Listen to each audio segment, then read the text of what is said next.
What's going on, ladies and gentlemen? Welcome to another Officer Tatum show. We're going to talk about Charlie Kirk. Happy birthday to Charlie. He would have been 32 today. I don't want to get emotional, but we're going to talk about Charlie. We're going to talk about Donald Trump calling for the pardon of Netanyahu. Victoria Everett, y'all probably don't know who she is, but she lied about getting raped by a bunch of dudes and putting them in prison, and I got to call her out for what she did. Also, a preacher, literally a guy put a gun on a street preacher, and the way he handled it was absolutely amazing. U.S. citizens, non-U.S. citizens, now not allowed to have a CDL license, which I don't know how in the world could a non-citizen have CDL license in the first place. Then Barack Obama decided to rear his head and talk about Donald Trump and his presidency. And then we'll end with that ghetto weirdo, Jasmine Crockett. And you have to listen to what she said. And we'll get to all that here on the show.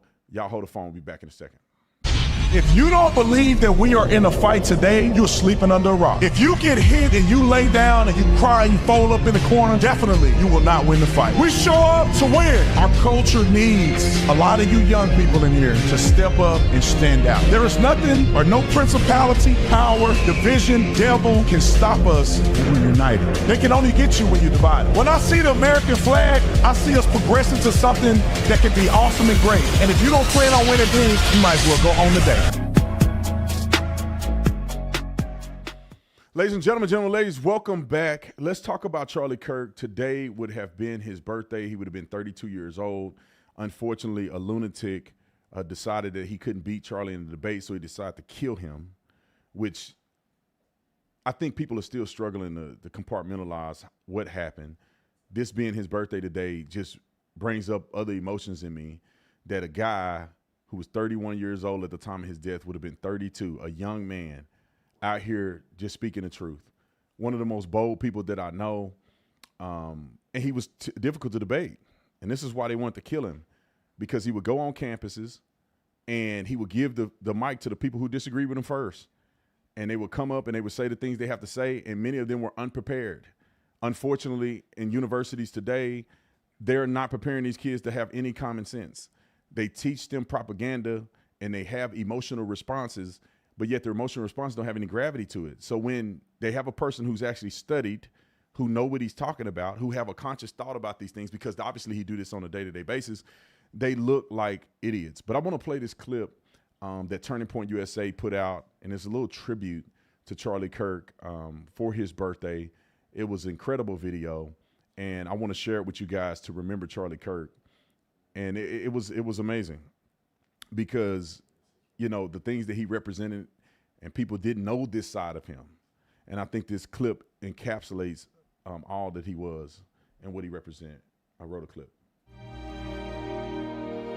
When you make that covenant with the Lord on that altar, don't let that fire burn out from the altar. That love is so special and so powerful. You married your soulmate. You married the person who God made for you. He was the perfect father. He was the perfect husband. Charlie always believed that God's design for marriage and the family was absolutely amazing, and it is. It is, and it was the greatest joy of his life. And over, he would tell all these young people to come and find their future spouse, become wives and husbands and parents. And the reason why is because he wanted you all to experience what he had and still has. He wanted everyone to bring heaven into this earth through love and joy that comes from raising a family. It's beautiful.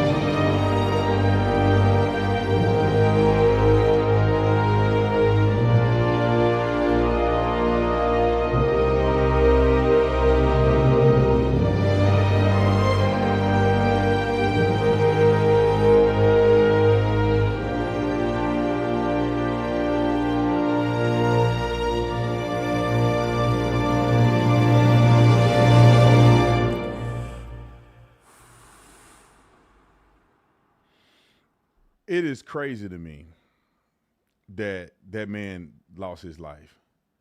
It is crazy to me because he was just a regular guy.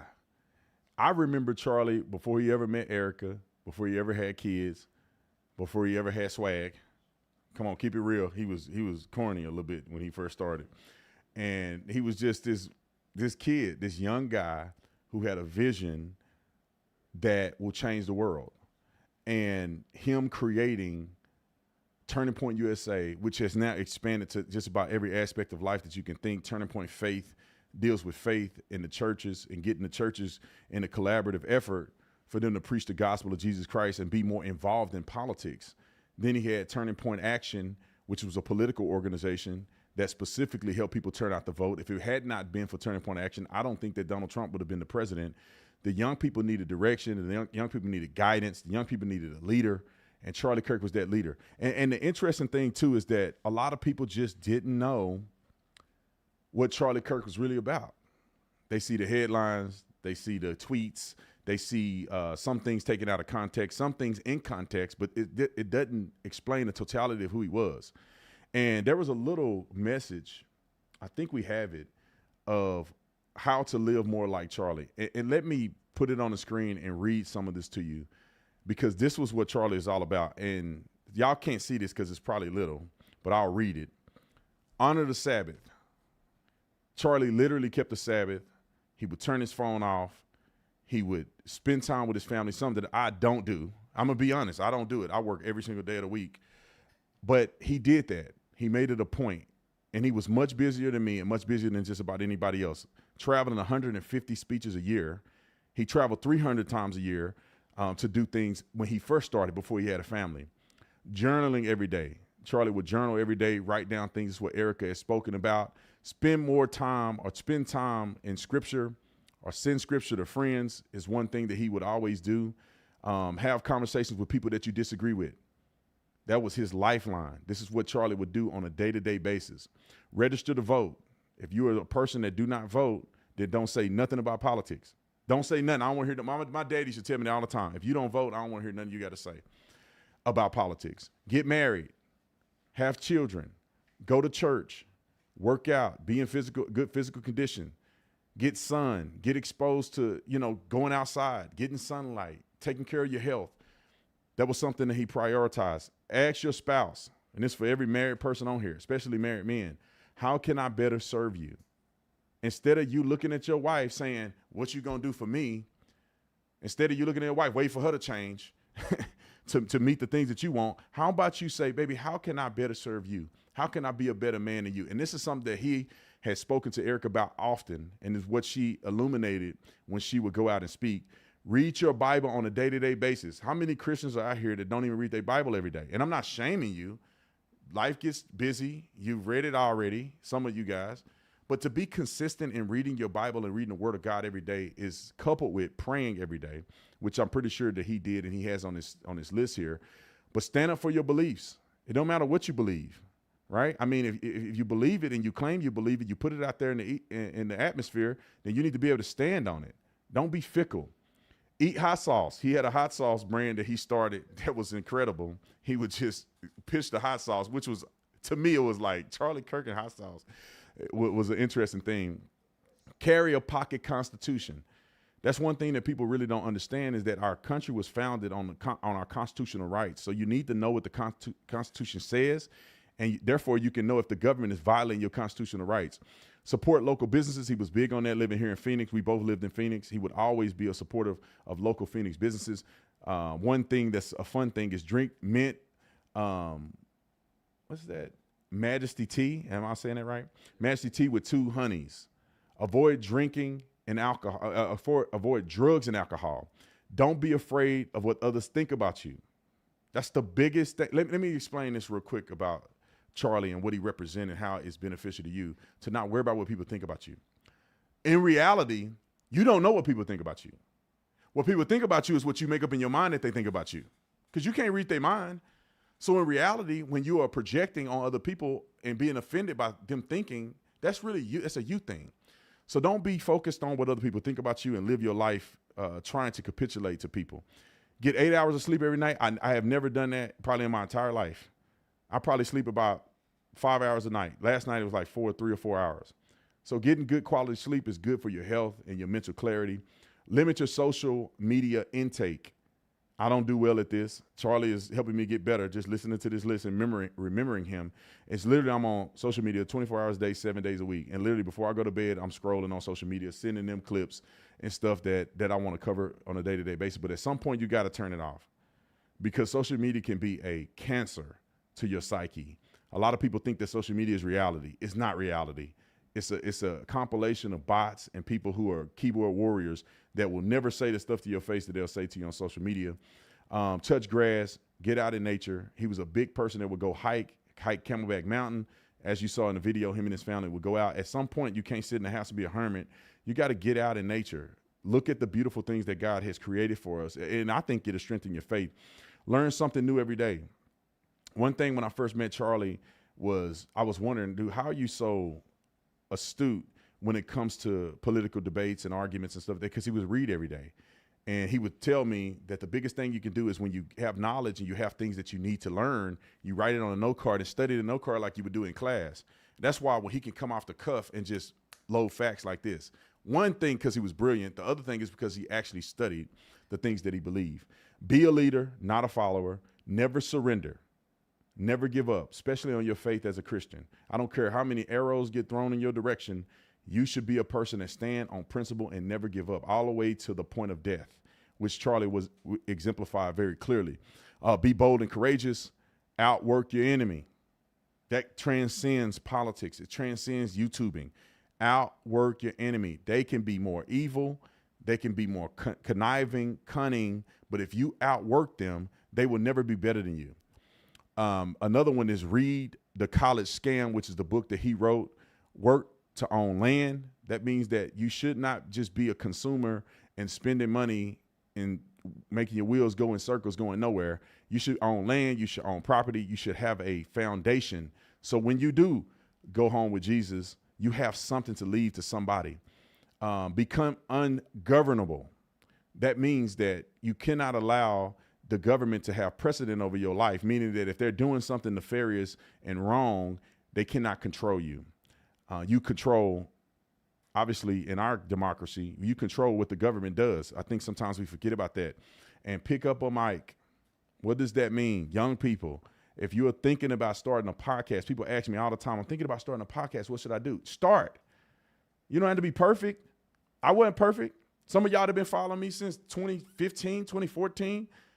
I wasn't as polished as I am now. But you got to start somewhere. It's never going to be the right time. There's never going to be a perfect circumstance. You're not going to have the perfect background. You're not going to have a perfect set. You're not going to have $10,000 worth of equipment and all that other stuff. That is irrelevant. When I first started, I had my iPhone. Well, I didn't have an iPhone. I don't even like iPhones. So all you iPhone people out there, just skip this part. I had an Android, and I would pull my phone up, and I would just talk on the phone live. Didn't know how to edit, didn't do nothing. I would just do it live because I didn't know how to edit or nothing. So doing that, and then my first actually established little podcast setup was literally a computer that I bought for like $1,500. I had a $270 webcam that was 4K, and I bought a mic on Amazon. I think the mic cost me like $100, and I would drape it right over my little set, had a Ring camera. I would sit in front of a white wall in my third bedroom in our house. And I literally went from 400,000 subscribers to probably 2 million subscribers on that set alone. I didn't have a big production. And, you know, Charlie Kirk, at the height of what he was doing, I mean, he had a production that probably cost $1 million. When you think about the people, the set, the cameras, all of that stuff costs a lot of money. But you don't have to have all that to start doing something. All right. So I thought it was important to say that about Charlie. And one of the biggest things that's going to happen today as well, and I wish I was there, but I'm busy, so I couldn't fly to D.C. to do this, but Charlie Kirk will be awarded the Presidential Medal of Freedom from President Donald Trump in his death. They call it posthumous award, and I think it's well-deserved. I think Charlie Kirk exemplified what it means to be an American, what it means to stand on principle, what it means to be educated, what it means to be a college dropout and still have a legacy that people are still talking about today, what it means to have such an impact and influence that people are literally crying and celebrating your life in other countries by the millions, to have a funeral procession or a memorial service at the Glendale Arena where the Cardinals play, and it was packed.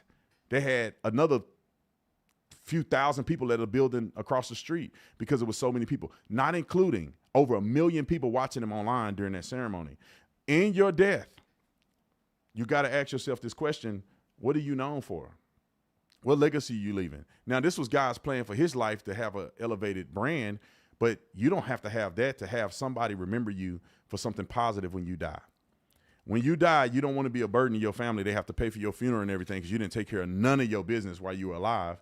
You want to die, and at least your family, at least your children can look up to you and say, my daddy was a good man.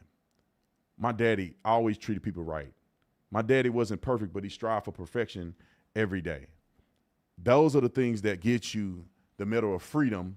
And the Medal of Freedom don't always have to come from the president, but the Medal of Freedom should come from the people that love you and your family. So God bless Charlie Kirk. I wish he was still here. He is literally, if he wasn't in heaven right now and he was still in the grave, he'll be rolling around in his grave, spinning. He'll be catching on fire, listening to the stupidity that people are spewing about his death. People are forgetting the purpose of his life, trying to push conspiracy theories for money. He would be, I want to say a cuss word, but I'm trying to be a good Christian. He would be teed off at what some of y'all doing. And you should be ashamed of yourself saying you love Charlie and you respect him and you want his legacy to continue, but you turn down everything that he ever built on your own platform. All right, let's get to Benjamin and Yahoo real quick. And let me say this real quick. Let's do this. Nick, I need you to help with this. I want to say two things. My wife messaged Erika the other day. She responded to us, and it was very humbling with all the stuff that she asked that she responded. And those of you who know, kind of what we've been doing with Charlie Kirk's merch, I want to give you an opportunity on his birthday to support him. 100% of the profit that we get from this will go to the Kirk family. And we already talked to Erika. She was very excited that we were doing it for her. Obviously, she was humbled. And we've already raised over $400,000 plus right now. We got to do the numbers. I think we're probably at $500,000 right now raising for his family.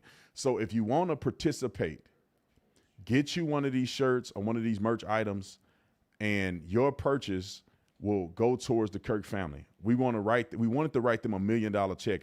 I need y'all to help me with that if we're going to get to $1 million. But at least you can go through and get you some merch to support Charlie, to support his family. And obviously we make the best quality stuff on the market.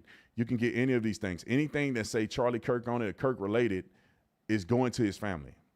So just rest assured, if you're going to go purchase something, and look at some of these reviews. These are people that have gotten some of their merch. We literally did 20,000 orders. You guys have purchased, some of you that are on here right now have already purchased some of his merch. I think it was like 40 or 50,000 shirts. That was just the Freedom shirts. We're not even talking about some of the other shirts. We had a lot of people coming here working hard. Volunteers came here. I wish we had video of it. Of them helping out, folding some of these shirts and making sure we get them out on time. So if you bought some of this product, just know that you are a contributor to the blessing that we're going to bless Charlie Kirk's family with. A lot of people say, well, they already rich. I'm pretty sure Charlie Kirk was a multimillionaire. But one thing that you guys don't realize is that once you are done with your life and you can't bring in income anymore, that's detrimental to a person's family. Charlie Kirk had a show that was tremendously successful. It's a dog-eat-dog world. They're not finna keep his show going. They're gonna cut his show after probably another week or so, and they're gonna put somebody else in that spot. You're talking millions of dollars coming into his family that's no longer there. Unrealized gains. Charlie Kirk probably would have wrote 40 more books. Charlie Kirk should have lived another 50 years. And his children and his wife are not going to have that unrealized gain from Charlie Kirk's legacy moving forward. So this is a contributing option for us that love him, that really love him, and that care about his family. This is a way that you can do it. Go to tatumstore.com, tatumstore.com. And also, when you purchase the item, if you want to leave a tip, the tip will go to our staff down there working hard and our volunteers. We fed them every single day with the best food we can get them. And we gave them everything they need to be successful here. And a couple people we were able to bless that needed a blessing, and they sacrificed to be here. So doing that is contributing to the legacy of Charlie Kirk. And I'll add this: don't buy Charlie Kirk merch anywhere other than Turning Point USA and in an approved website that's going to give the money and proceeds to his family. We are doing it. Turning Point is doing it. And there may be another one, but verify. Don't just spend money with these people that's making a profit on his death. I mean, making a tremendous profit. They're not giving nothing to Charlie. And I think that that's not right. If you're going to put his name on some stuff, then you need to, some royalties of that need to go to his family. All right, let's get to some craziness that people are spewing on the internet. And let me say this. We'll get to the CDL drivers finally, who are not American citizens, finally being denied a CDL license. I don't know how in the flying flip you get a CDL license, you're not even a citizen anyway. You're driving on the roads. They found it, the guy that killed that family that did the U-turn in Florida, that nut job literally couldn't even read the signs on the road. He couldn't even speak English. How in the world do you get a CDL driver's license, driving interstate commerce or doing interstate travel, and you can't even read the signs? And reading the signs doing a U-turn on the freeway is irrelevant, because you got to be stupid to think you're going to turn a semi around on a freeway. Ended up killing people. Anyway, before we get to that, let's talk about Netanyahu's pardon. So Netanyahu, Donald Trump went to the Knesset. And the Jew haters out there, they just hate to see Donald Trump do anything that can positively affect Israel. And it's insane to me, because all of the same people that were crying about a genocide, and now that Donald Trump has negotiated peace, where are you at? Why are you still mad? Allegedly, they were just killing children indiscriminately. It has come to an end. Can you give Donald Trump some props on that? He single-handedly negotiated with other foreign governments. We're talking about from all over the world. A lot of Arab nations came together in this peace agreement. Netanyahu signed it, and finally Hamas, the terrorist group, participated as well to negotiate a ceasefire. But let's get to the clip of Donald Trump that's been going viral, of him asking the leader of the Knesset to give Netanyahu a pardon, because obviously they trumped up charges on him like they did Donald Trump here in America. And I think the man deserves it. But here's the clip that's been going viral and people are losing their socks over it. I wrote a clip. With you, I guess maybe something could happen to change my mind. Somebody that's really stupid gets into office and wants to do really bad things, but that's about it. We don't think we're going to have that happen. I hope we're not going to have that happen. And this man is a good man right here. These two men are good men right here.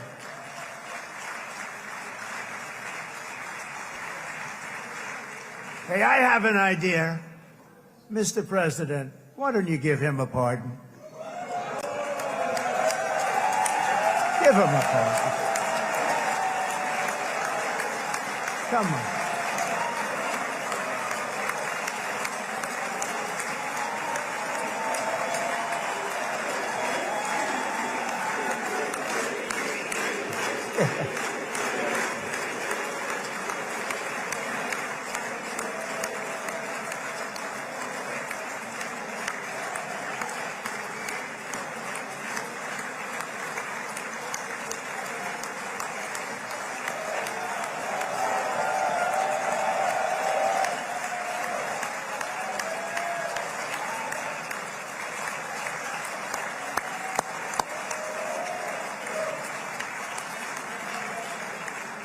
By the way, that was not in the speech, as you probably know.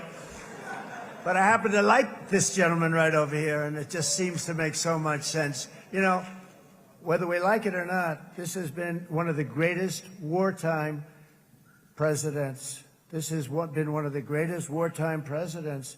And cigars and champagne, who the hell cares about that?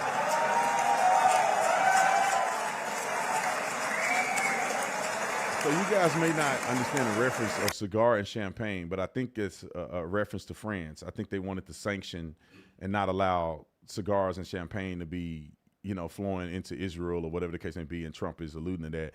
But for all of us common sense folk that's not deranged and have a woke mind virus, we'll hold on that for a second. That's not deranged and have a woke mind virus. That's our next story. what happened at the Knesset is reasonable.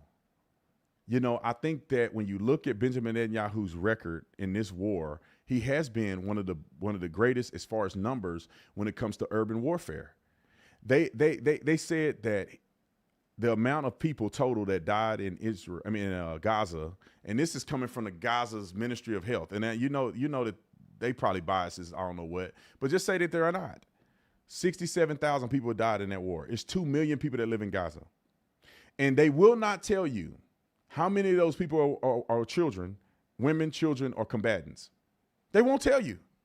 Why won't they tell you how many are combatants? So when you fight a war and 67,000 people die, over half of them were probably combatants. So they don't count. And then when you're talking about an urban warfare situation where you have a terrorist group that go into tunnels and they hide behind their people and they have bombs and explosives and they doing tactical headquarters at hospitals and mosques, it's almost impossible for innocent people not to die in a war that's been fought for 2 years. And when you look at the numbers of combatant to civilian ratio, is the greatest combatant to civilian ratio in world history when it comes to urban warfare. No other country has ever achieved that amount of, I could say, devastation to the enemy while preserving the life of innocent people as much as they could. And for the people that call it a genocide, you need to look at real genocides. 3% of the population died. Half of that was combatants. So we say 1% of the population died in the 2-year war. How is that a genocide?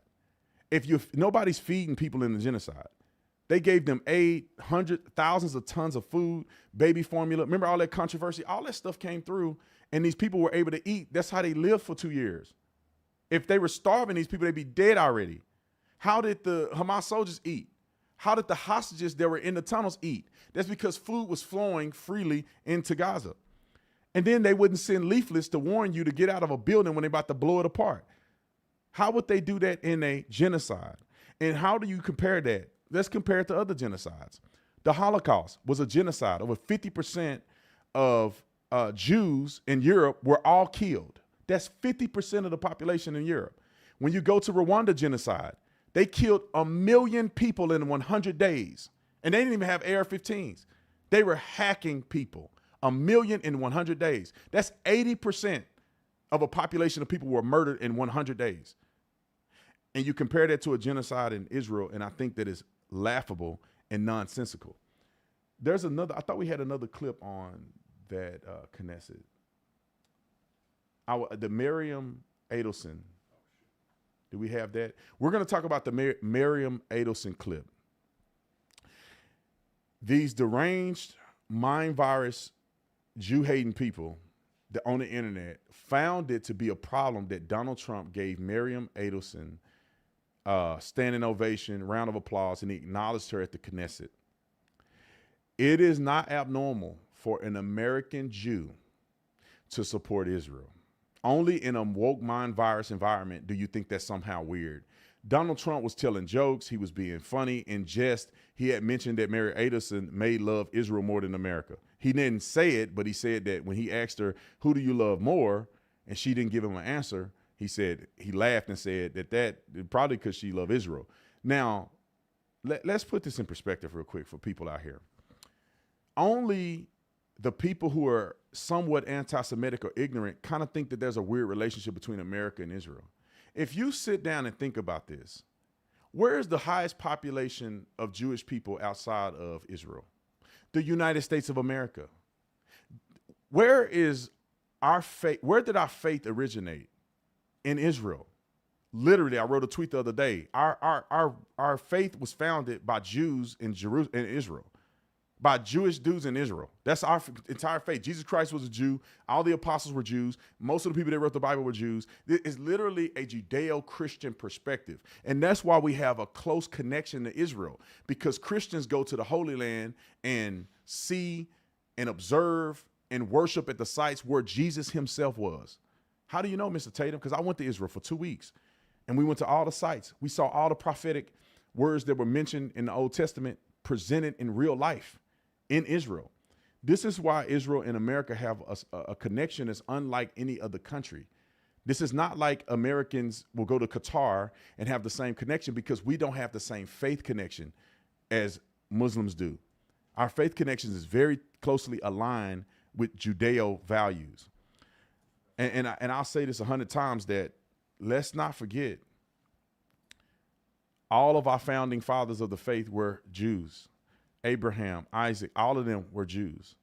The lineage that Jesus was prophesied to come through came through the Jewish people. It wasn't a mistake. It wasn't an accident. It wasn't by happenstance. God ordained, because these people upheld the principles and the laws that God had set forward through Abraham, through Moses. And because of their faithfulness to God, God decided that that would be the lineage in which the Savior would come and save us from our devastating sins. Jesus said very clearly that salvation started or came from to the Jews first, and then the Gentiles. All you got to do is read your Bible.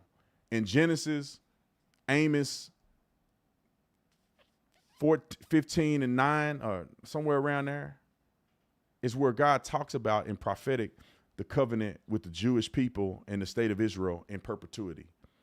And then Paul, who wrote the majority of the New Testament, he wrote very clearly in Romans 11. You can start Romans 11 and 1, right at Romans 11 and 1. He said, have God forgotten his chosen people? By no means. Then he goes down in Romans 11 and around 26, he expresses the prophecy of how God is going to save Israel after all of the remnants of Gentiles are all brought into the fold, and he's going to save Israel at one time. Then you go down past 26 to like 27 and 28, and it's explicitly expressed that this is a never-ending covenant. Y'all gonna make me pull my Bible out. All right, y'all want to play? Okay, let's pull the Bible out, because they think Brandon Tatum just made this up because one day he woke up and was getting paid $7,000 from the Jews. Okay, let's go to Romans 11. Some of y'all don't even have a Bible, but I got my Bible for you. Romans 11:1. It says, I asked then, has God rejected his people? By no means. And this is what Paul said. He said, I myself am an Israelite, a descendant of Abraham, a member of the tribe of Benjamin. God has not rejected his people whom he foreknew. Okay, let's go down to 26, around 26. Maybe it's a little higher than 26. Let's go down to 25. Lest you be wise in your own sight, I do not want you to be unaware of this mystery, brothers. A partial hardening has come upon Israel until the fullness of the Gentiles have come in, and in this way all Israel will be saved, as it is written. The deliverer will come from Zion. He will banish ungodliness from Jacob, and then will my covenant with them, or it says, and this will be my covenant with them when I take away their sins. All right, let's keep going. 28, it says, as regards to the gospel, they are enemies for your sake, meaning Israel. And then it goes on to say, but as regard election, they are beloved for the sake of their forefathers. For the gifts and callings of God are irrevocable. So for people saying that somehow Jews don't matter no more to God and it's now the Gentiles' turn, it's like, no, their rebellion against God was for the sake of bringing in the Gentiles. God provoked them to jealousy according to the scripture. That's why he brought us in. And we are now engrafted into what? The promise. That's like adopting a kid and saying you're now part of the family. And don't forget the family, it's just the adopted son. No, we are adopted into the family. And eventually they're going to get their stuff together. And in their day is going to come where every knee shall bow, every tongue shall confess that Jesus Christ is Lord. And if y'all don't believe that, then you don't believe your Bible. Okay, let's go on to Miriam Adelson. This is another controversial thing that Donald Trump did that people are now losing their socks over. Play the clip so you can see exactly what he said. Roll it. Miriam, stand up, please. She really is. I mean, she loves this country.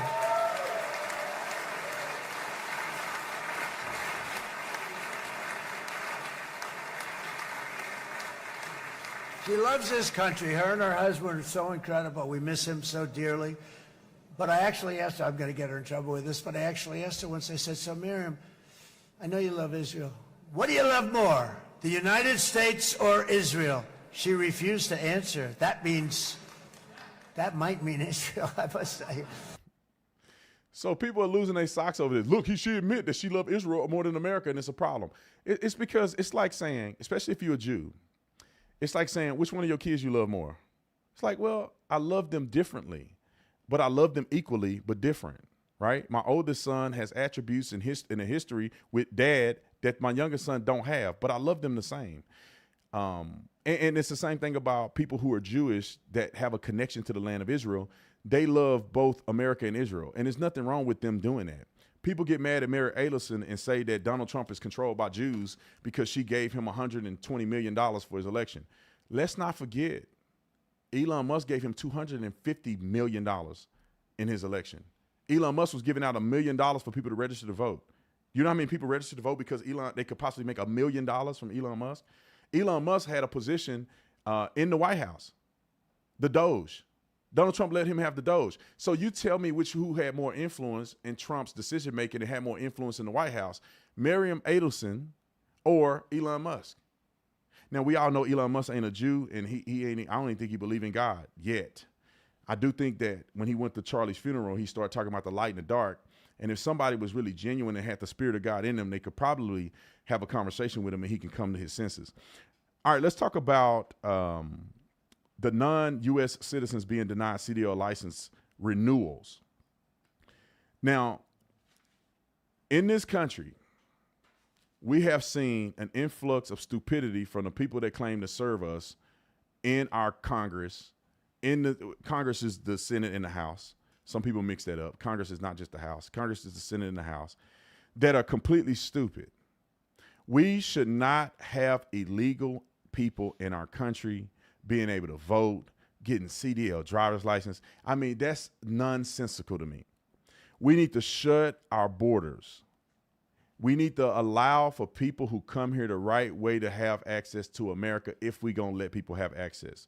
I just interviewed Sarah Adams, who articulated very clearly, and she's in the intelligence community, that we have terrorists and through Biden's administration, terrorists that have came through our borders.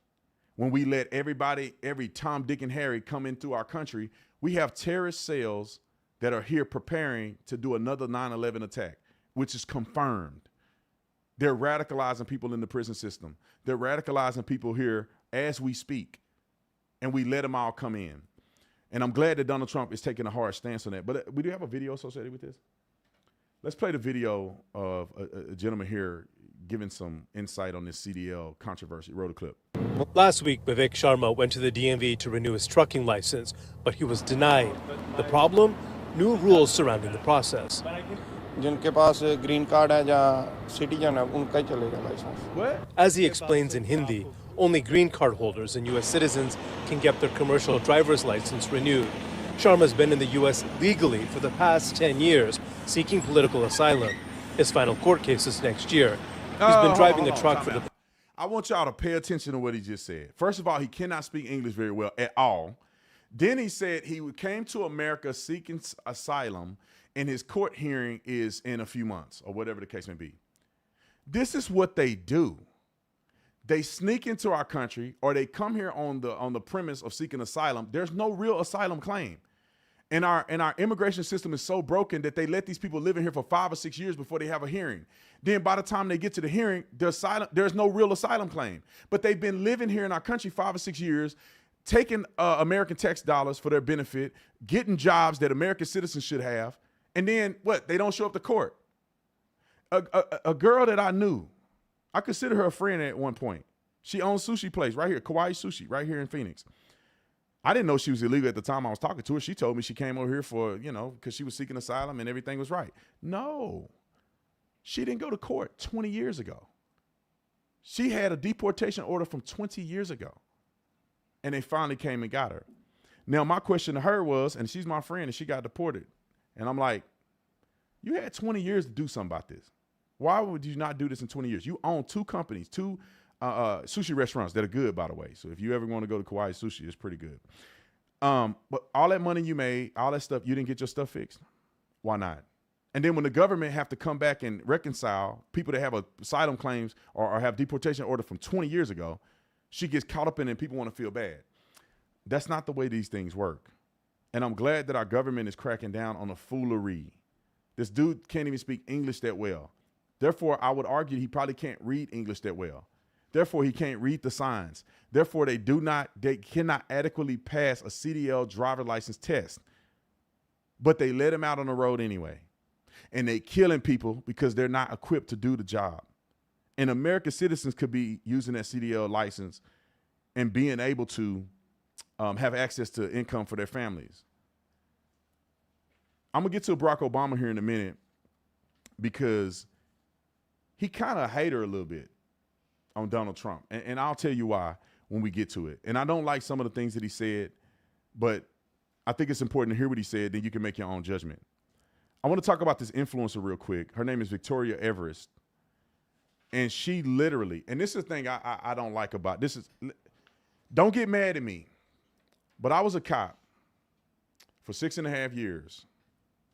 And out of all the cases that I took of women accusing men of raping them, I only had 2 that were real.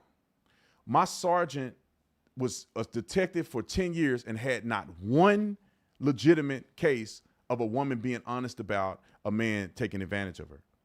But let me explain to you why the phenomenon is happening like this. And it's sad.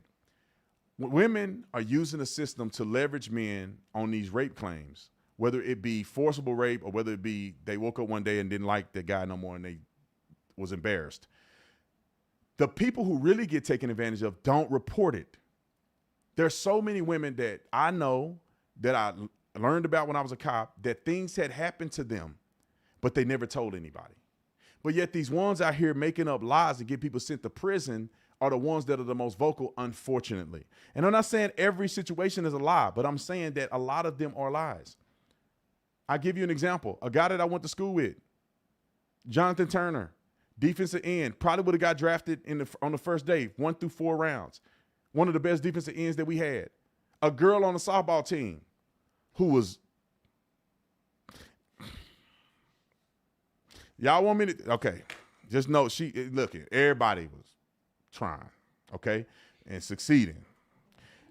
Not me, but I know 5 or 6 dudes on the team.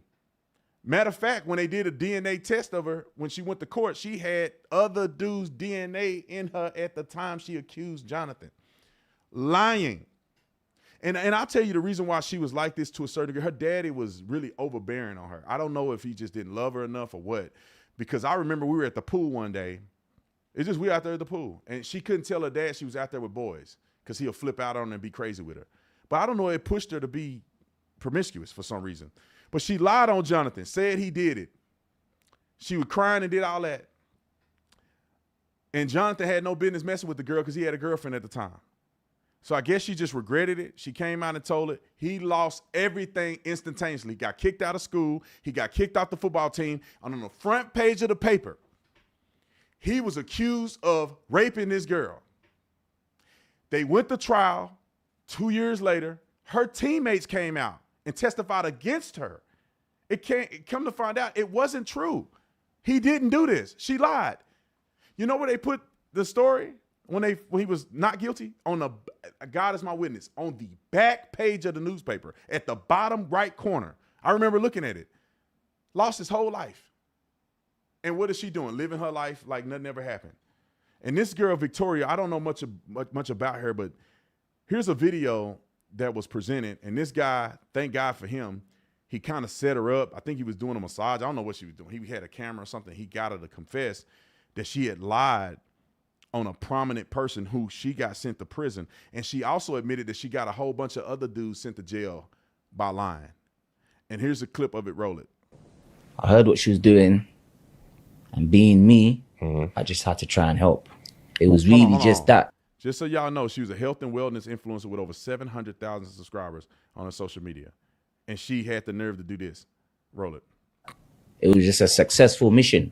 I don't know her from Adam before that. And I knew her for about, at most, 4 days. The guy that she was doing it to, you know, I can say I was never going to say his name because she's saying his name. She said his name now, so I can put it. Denzel, he's actually my cousin's brethren. Right. So when I've heard what's going on, and where the woman is, I knew, okay, we can make it work. Yeah.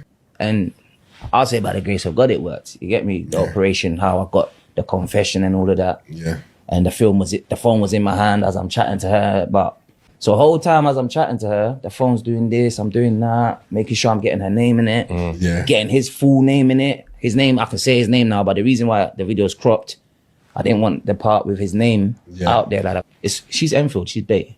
Right. She's bait. So she got that comfortable after 2 conversations? I had to put in work. Yeah. And the way the mission worked successfully, it's like the universe said, you know what?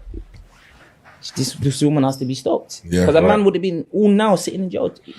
So 2 weeks ago, I said, I'm going to put out the video, but I'm going to cut it so that the bit where his name is in it is not in the video. Yeah. And that's where she's running with the things heavily edited. No, it's cropped. If anything, I've saved her because some of the parts that the internet didn't hear is mad. Yeah. Are you going to release the other parts? Oh, that's mad. There's names, there's people. So when you say that, so there's names, so there's more than one guy. Like, yeah, she's talking certain things and this and that with man in North as well that I respect, man. I don't want to. Who's Jason? Let me ask you that. I don't know. I didn't. Does anyone in this room know who Jason is? That you see? Let me tell you, which camera is looking at me? Whichever camera. You see that, Victoria? Make sure she stop this coconut selling thing and go into script writing. Because she's cold with the script writing. She has sent other men to jail though. This is mental. But she sent multiple men to jail. Yeah. But you know what? Hold on. What? That's facts. Facts. With what? With the same allegations? More or less but the same. But wouldn't cases get thrown out now because this is where we're on the back of this? This is what we're all kind of waiting on now. Like, do you know what I mean? Are people now gonna say, look, hit up their lawyers and say, look, see, based on this, get my case reopened or whatever. Yeah. So let's talk about this a little bit. I really do think the principle, first of all, if a man is gonna take advantage of a woman without her consent, he should go to jail for the rest of his life. I don't even know how dudes do that. Come on, y'all. It's enough out there that you ain't got to coerce. If you coercing a woman, you should go to prison. And so let's get that clear. I don't got no mercy for a man that could do that to a woman. You should go to prison, bro. You a nasty devil. But also, a woman that's willing to lie on a man. We've seen this happen with the hockey team. That girl came out and said the hockey team did it like that. It was all a lie. My friend, this situation was all a lie. And then I'll tell you what, I'll tell you a gruesome case that happened. And some of y'all that follow me heard me talk about this. I'll never forget this. I didn't go to the call. I heard it on the radio and guys told me what happened. This girl is claiming that she got taken advantage of, right? The boyfriend, what she then did was they stay in the guest house. She climbed on the roof into the room of the roommate and they doing their thing. Boyfriend walk in. She go, he's taking advantage of me. You know, I'm trying not to use the word. Y'all know what I'm saying. He's doing this. So the boyfriend pulls out a knife, and the other guy's like, no, man, I'm not. Cut his finger off. Boom, finger comes off. We arrested the guy who cut the finger off initially. After detectives talked to her, she finally admitted that no, she was cheating, and she got afraid because she got caught, and so she said that he did it, and so the boyfriend ended up cutting that dude's finger off for no reason. And this plays out in law enforcement so many times. If you a cop in the comment section, let me know. Am I tripping, dude? Is it just Tucson? Or is this happening? I remember another girl, she did this thing. She slept with this guy. Her boyfriend called her. And she, the next day, or 2-3 days later, she called us and said, oh, he did this to me or whatever. And what happened was she regretted it. So she woke up the next morning. She was drunk. He was drunk. She regretted it. She got caught. And now she want to put this boy in prison. We used to have a phenomenon of younger people that used to do this because when you're young, you can't tell your mama you're pregnant, right? And you can't tell your mama to take you to get a pregnancy test and all this other stuff, and you can't get the STD test. So what young women used to do, and some women that are in college used to do, was they make the accusation because you can go to the hospital for free and they'll do a DNA, they'll do a rape test, a pregnancy test, give you Plan B, all free. They do all this stuff and make sure you're good. And they'll give you stuff in case you could have got an STD. And some women take advantage of the system, so they make the claims, and then they don't understand that the hospital is mandatory reporters. So we show up at the hospital, and they thought they just went there to get the stuff for free. And now they got to tell us a story. And being a cop and listening to people talk every day, you know when people lying 30 seconds in. And they would not give a suspect. They would not want to cooperate. I don't want to talk. I don't know who it is. I don't know what he looked like. I never seen anything. I don't know if it was a dream. I swear, people do this stuff. And so I think that we should have harsher penalties for people who lie like this. in my opinion, you should go to jail for the same time he would have went to jail if you lied on that man. I'm not talking about if you lost the case and you had an actual argument. I'm talking about deliberately making up a lie, knowingly and intentionally putting the person through this rigmarole. I think you should do a lot of time, at the same time that what he would have done if he actually did what he did to you. And maybe, just maybe, in some cases, women would think twice about making up these lies and getting dudes sent to prison because they mad at them. But let me say this to you young people. That's why you shouldn't be having sex out of wedlock. Come on. I wasn't born yet. I was born during the day, but I wasn't born yesterday. If you don't be messing with these freaks, you don't have to worry about them lying on you. My homeboy, you had a girlfriend. You had no business mess with that. She was wrong, but you were wrong. For you married people, and this is the thing that I don't like. Myron Gaines talk about this all the time because he's a nut when it comes to this. That's why one of the biggest threats to like we talk about high value men don't sleep around with women. High value men get married and they have a family and they're dedicated and loyal to their wives. People that are not high value, although they got a lot of money, they are the ones that risk their freedom and risk their career messing with these women. Because what happens? You rich, you got money, I can do this, I can do. You want to sleep with all these models and all that, and they looking at paychecks and dollar signs, and they can have a baby with you, and then you paying child support $20,000 a month for 18 years. And then people like, I don't want to talk about it too much, these football players got 15 baby mamas. Bro, you don't make enough money. You're not Elon Musk, bro. Elon Musk is doing what he do, but he worth 400 billion now. I don't agree with him. I think that's wrong to do that, but he got the money to chill out $1 million to all these women. But Tyreek Hill, you just hurt your knee, and you probably never coming back to play football, and you got 10 babies mamas. Okay, I'm just doing that just for y'all. If y'all wanted to know, I just wanted to give you a heads up that you shouldn't be doing it. Let's talk about Barack Obama, and then we're done. Barack Obama. Let me just say this about Barack. Barack Obama could have been the greatest president to ever serve. He could have been. We could have had the best race relations in American history if Barack Obama would have been if Barack Obama was me. But instead, what did Barack Obama do? He started out as a moderate. He started out saying that we should not be judging people on the color of their skin. America is in a new wave. We got the first black family. Wasn't even black president. I mean, he mixed, but in our society, we call him black. He black, his wife black, first black family in the White House. A tear came out my eye when he got elected. But then he goes on to be the most divisive, racially divisive president that we've seen. And you don't have to believe me. All you got to do is look at the surveys of race relations in our country, and it got progressively worse under his administration.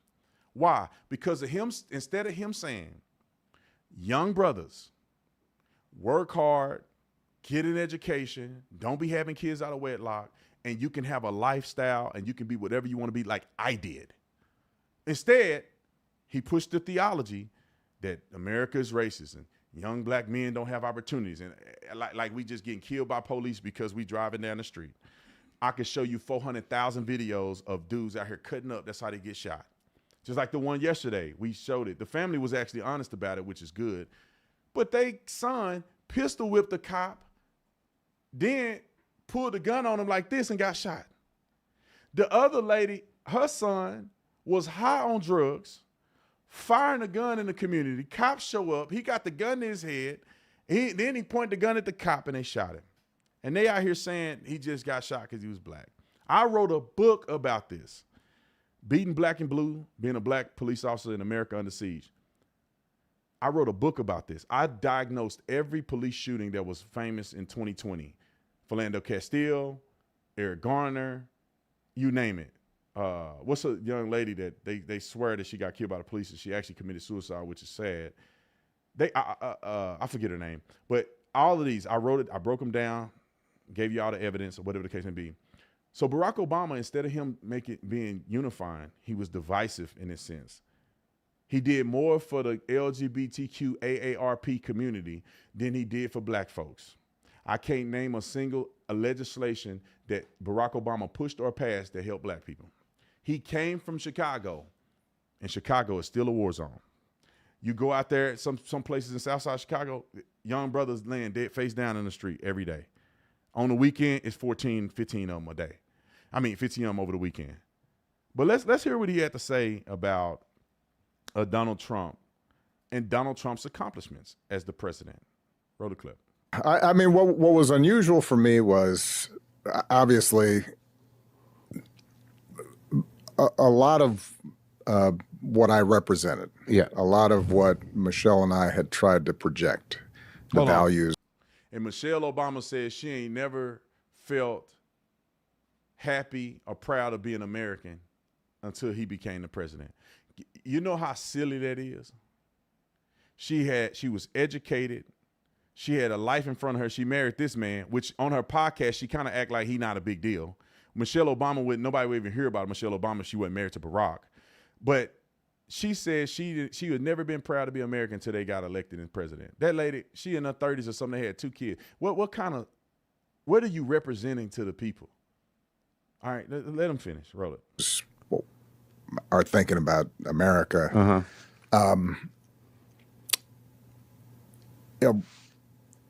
My successor seemed to represent the opposite. Right. Not seemed, did. Yeah. And so I think there was a lot of anger, a lot of sadness, some fear among a big chunk of the country. All right, Barack, let's talk about it. When they talk about corruption with President Trump, y'all got to remember that Barack Obama sent pallets of money to Iran in the middle of the night with different currencies to get hostages released. One of the biggest controversial things he did, but because he's Barack Obama, the media never covered it. His Secretary of State, what's her name? Hillary Clinton was probably one of the most corrupt people to ever live. She sent and received classified documents on a server in her house. Barack Obama got text messages too from her on an unsecured server monitored by a civilian with no security clearance. And she didn't go to jail over that. Benghazi, she's on email threads talking to someone in Benghazi on a personal, business, financial level for herself, while the ambassador to Benghazi, or the ambassador there, literally sent her 600 emails saying that he needed help and reinforcement because they're going to get taken over. She ignored all of them. The Americans got killed, tortured in the middle of the street in Benghazi. And like nothing happens. That was under his watch. But let me go to, is that the only clip we got of that? Let's go to 50. Oh, I want to talk about Stephen A. Smith. I got to add that in there, y'all. Go ahead. Roll it.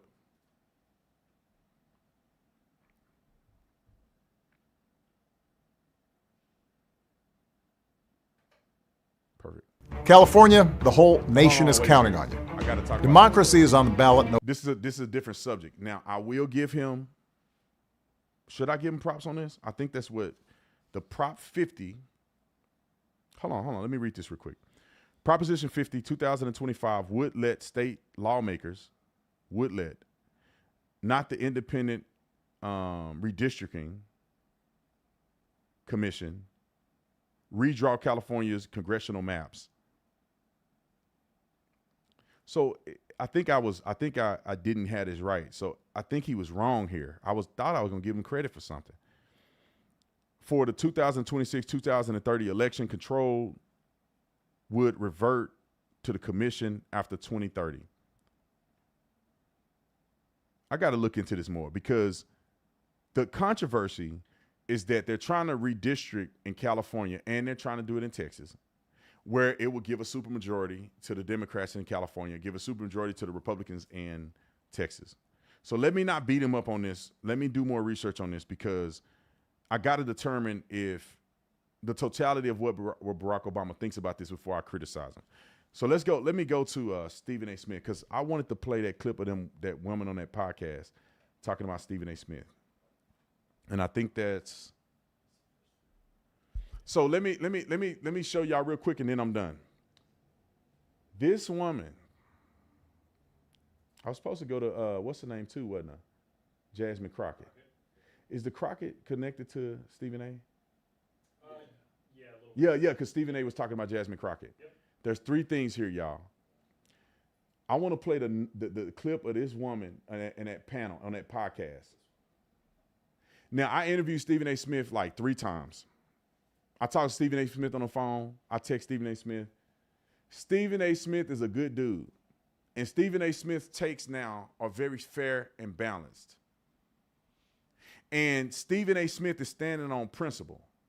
He don't always agree with me, and I don't always agree with him. He don't always agree with Donald Trump. Never voted for Donald Trump. Obviously, y'all know I'm a Trump supporter.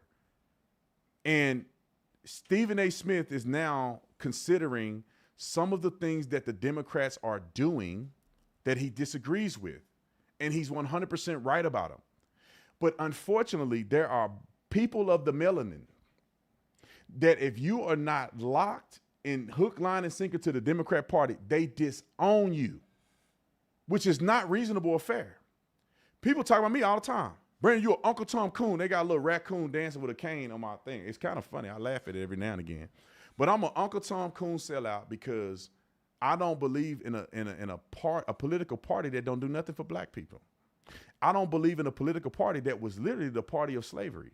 People forget that. I don't believe in a party that was literally the party that did not vote for the 13th, 14th, and 15th Amendment. Or they didn't unanimously vote. Republicans unanimously voted. The Democrats didn't vote for black people to be free, black people to have citizenship, and black people to have the right to vote. They were obstructing the Civil Rights Act that we talk about today.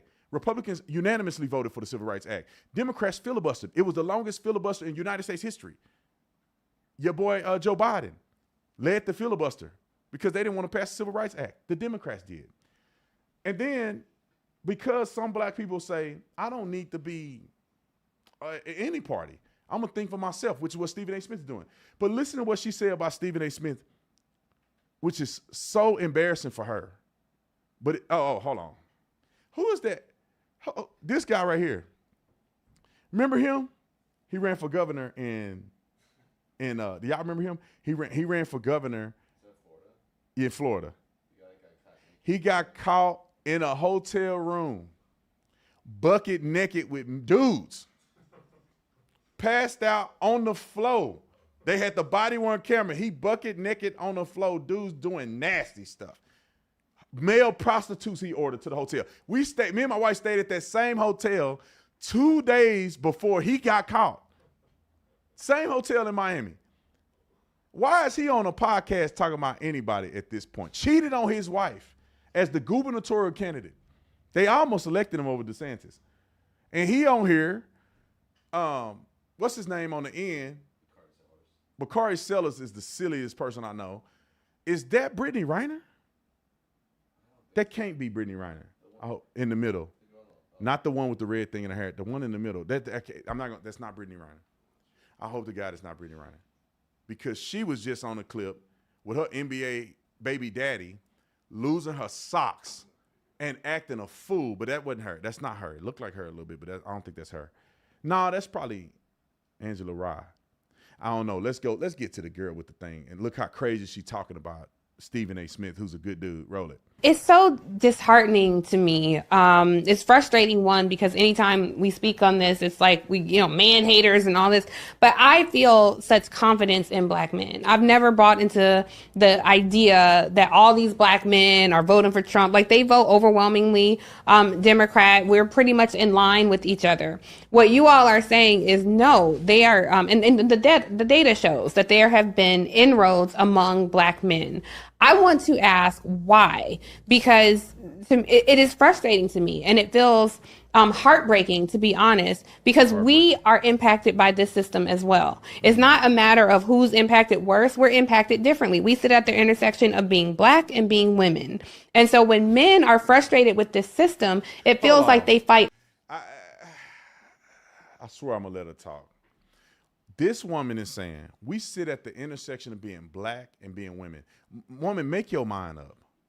Right now, you can look at statistical data and you look at any of these blogs. Black women are the most educated women out of all women of any race.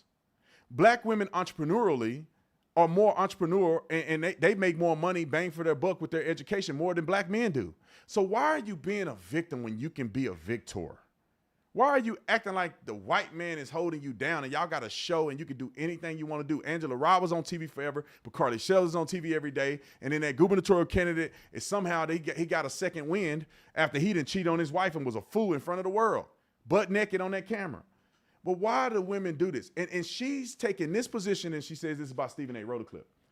Us. You know, and I would put Stephen A. Smith in that category too. I'm mad at y'all for having joy. I'm mad at y'all for having success. I'm mad at y'all for surpassing us on college campuses. And so it's a small sect of men that are so angry and hurt that they're willing to align with the people who oppress us. What am I getting wrong? Because if you listen to Stephen A. Smith and you find anything other than some absolute pure self-hating little dick energy nonsense from that half-witted idiot basking in the non-existent rays of his own ignorance, it is sad to me that he even gets an audience of black men. Why aren't black men right now saying, F Stephen A. Smith, we banning him, we not listening to his podcast, we're not watching his show anymore? That's what black women do. We organize. Yeah, but hold on. You see, talk about the man PP.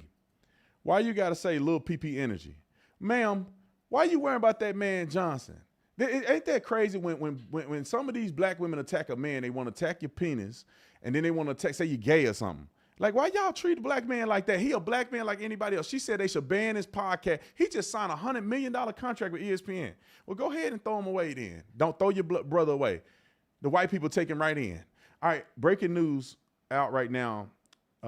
Charlie Kirk is receiving the Medal of Freedom, and his wife is getting ready to speak at the White House. So we're going to break to that real quick. Roll the clip. Fearlessly traveled the country leading a movement to restore respect for our founding principles, reawaken our national identity, and inspire a renewed spirit of religious devotion. He was one of the great debaters and communicators of his time. Despite receiving repeated threats, he remained undeterred and modeled courage, logic, humor, and grace to the next generation. On September 10th, 2025, at age 31, Charlie Kirk was assassinated while addressing a group of students. The United States honors him as a martyr for truth and freedom.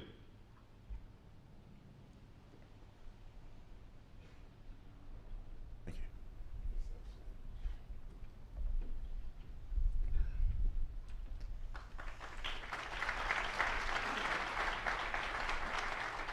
That's so sad. Because it's exciting and sad at the same time. It's exciting that he got the award, but it's sad that he had to get this award from getting murdered in front of everybody for just being on campus debating.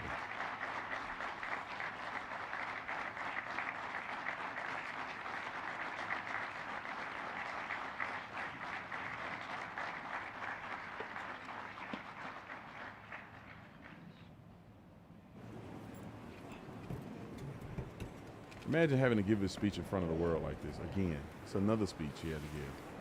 It's got to be difficult.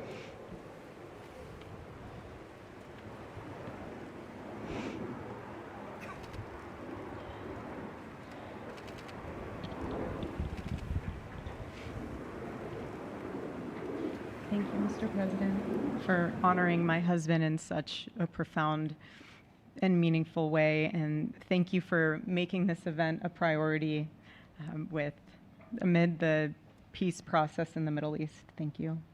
Very grateful. Charlie always admired your commitment to freedom, and that's something that both of you shared. So thank you. Your support of our family and the work that Charlie devoted his life to will be something I cherish forever, so thank you. To our gracious First Lady in her office for making this event possible, thank you as well. It's beautiful. To Vice President and the lovely Usha fans, your friendship has been an unbelievable encouragement. Thank you. And to all our friends and family that are here and watching from all around the world, thank you for loving us. Thank you for praying for us and for believing in what Charlie believed in. And to our Turning Point USA staff, and the Charlie Kirk Show staff, we love you more than you could ever know.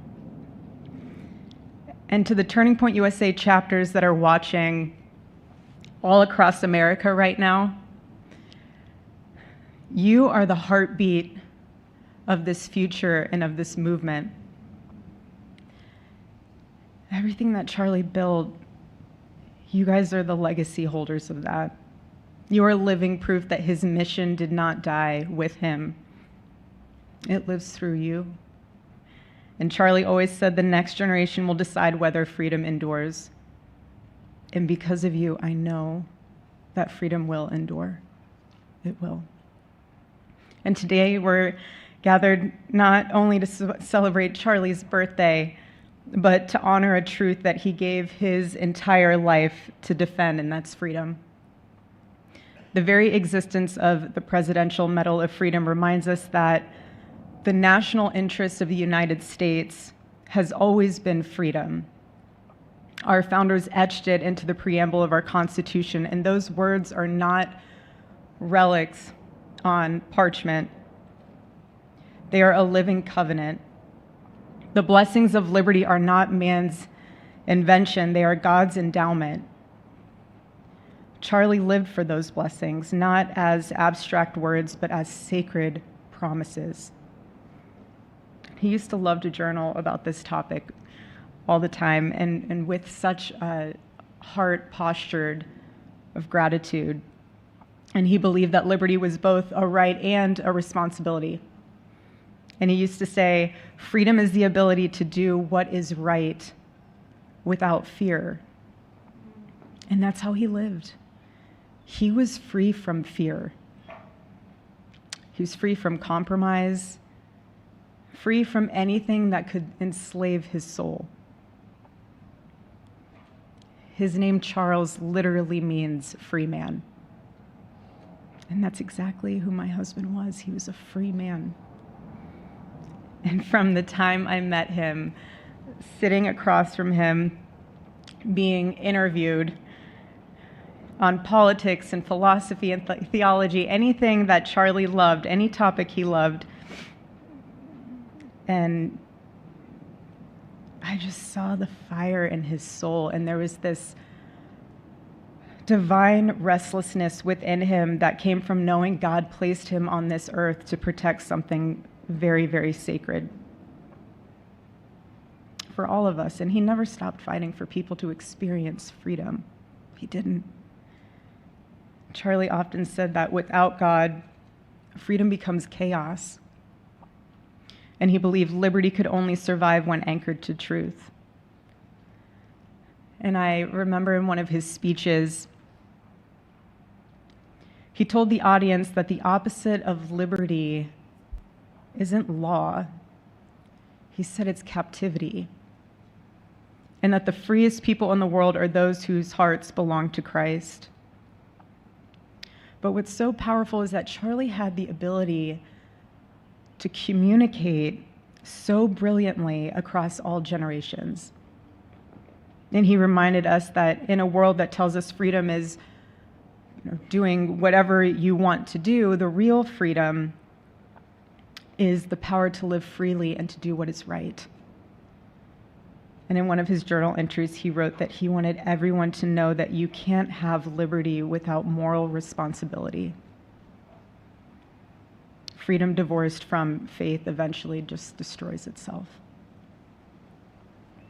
And what's so fascinating about all of this is looking back these past 12 years of Turning Point USA and his mission, there's almost this veil of sacredness.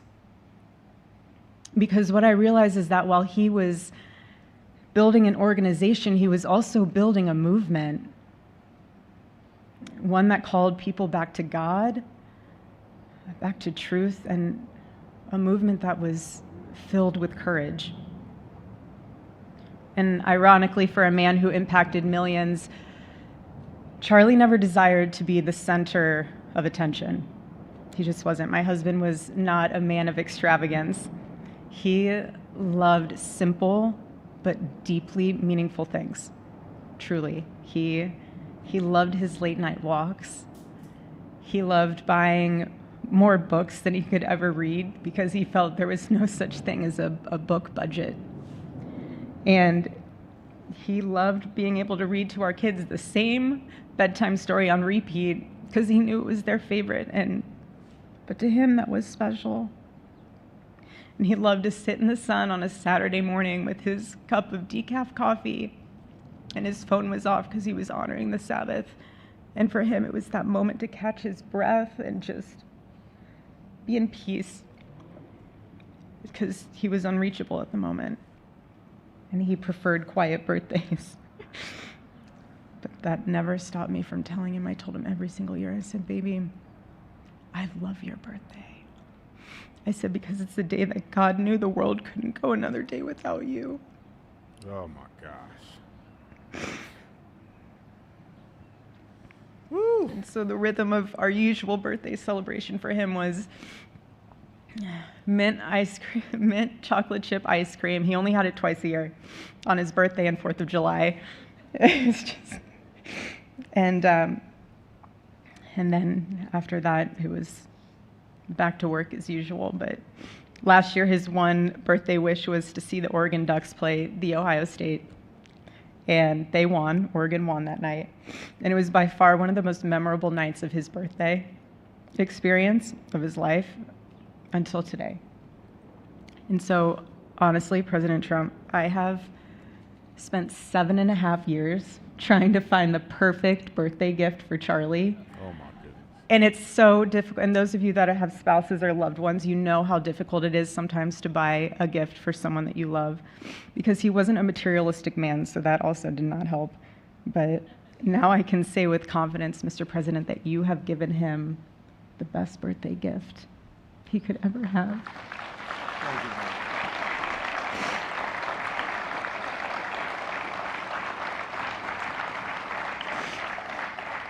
It's such an honor and the recognition of a life lived for defending freedom. And that's what Charlie fought for until his last breath. And it was written across his chest in those final moments on one of his simple t-shirts that always carried a message, and this one bearing a single word, freedom. That was the banner over his life, and that shirt was a declaration. The same declaration he made in every speech, every campus visit, every time he shared the gospel at a church, every sleepless night that he would spend praying for the youth of this nation and planning for the future of our country, and just impressing upon them that when we defend liberty, we defend the soul of our nation. My husband never told anyone what to say. He never did. He never told anyone what to say. He would just encourage them to think. He would encourage them to think outside of the traditional political labels. He would want them to think in a way that was anchored in wisdom and truth. But he would never tell anyone what to say. Charlie wasn't content to simply admire freedom. He wanted to multiply it. He wanted to multiply freedom. He wanted young people to taste it and to understand it and defend it. He wanted them to see that liberty isn't self-indulgence, it's self-governance under God. He wanted them to see that. And every day I'd see him getting ready for work. He'd put on his cross necklace, he'd put his ring on his finger. And the boldness in his demeanor was always fearlessness. He wasn't afraid. He was never afraid. In his daily actions, whether in office or on campus or at a church, it was always without fear. That was his creed. That is how he lived out every single day. He didn't fear being slandered. He did not. He didn't fear losing friends, I can tell you that. He didn't. He didn't care. He stood for truth and stood for freedom, and he did not, everything else was just noise to him.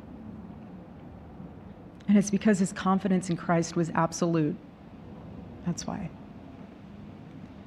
There was no limit to what he would have sacrificed to defend freedom for all. And if the moment had come, he probably would have run for president, but not out of ambition. He would only have done it if that was something that he believed that his country needed from a servant's heart standpoint. And Charlie lived only 31 short years. No, he's 32, but on this side of heaven, but he lived. He lived every single second he lived. He filled every single day with purpose, and he fought for truth when it was unpopular. And he stood for God when it was costly, but that's what we're called to do. Surprisingly enough, he did pray for his enemies, which is very hard, but he did. He did. He did. No one else, I mean, I saw him do it. No, he never did it in front of anyone else, but I can attest to that.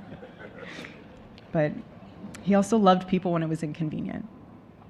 And he ran his race with endurance, and he kept the faith. And now he wears the crown of a righteous martyr. And for me and for our children, the truth really steadies our grief, because heaven gained what earth could no longer contain: a free man made fully free. And to all watching, this is not a ceremony. This is a commissioning. And my message is simple. I want you to be the embodiment of this medal. I do. I want you to free yourself from fear. I want you to stand courageously in the truth. Listen for the still, small voice of God. And remember that while freedom is inherited in this country, each of us must be intentional stewards every single day. God began a mighty work through my husband, and I intend to see it through.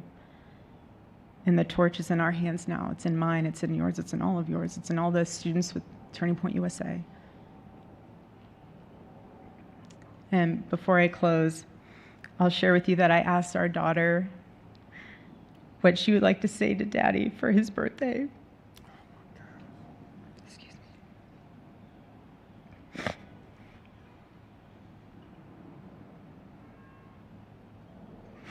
She said, "Happy birthday, Daddy. I want to give you a stuffed animal.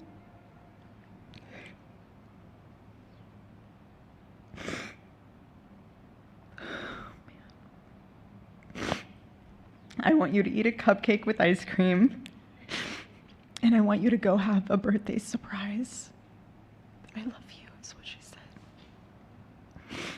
And while our son is precious, he can't yet speak, in classic Kirk family fashion, his actions spoke louder than his words, and his gift to you, Charlie, and myself for that matter, was deciding to become the man of the house and be fully potty trained at 16 months. But Charlie, baby, I know that you're celebrating in heaven today, but gosh, I miss you. We miss you. And we love you, and we promise we'll make you proud. And Charlie's life was proof that freedom is not a theory, it's a testimony. He showed us that liberty begins not in the halls of power, but in the man of a heart surrendered to God.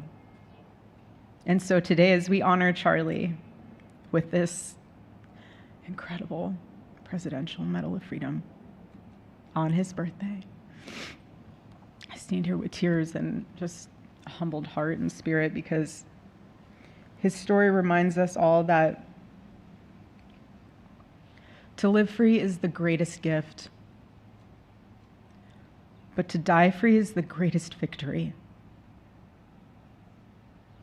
Happy birthday, my Charlie. Happy Freedom Day. God bless you. Man. I want to cry. Listen to that twice.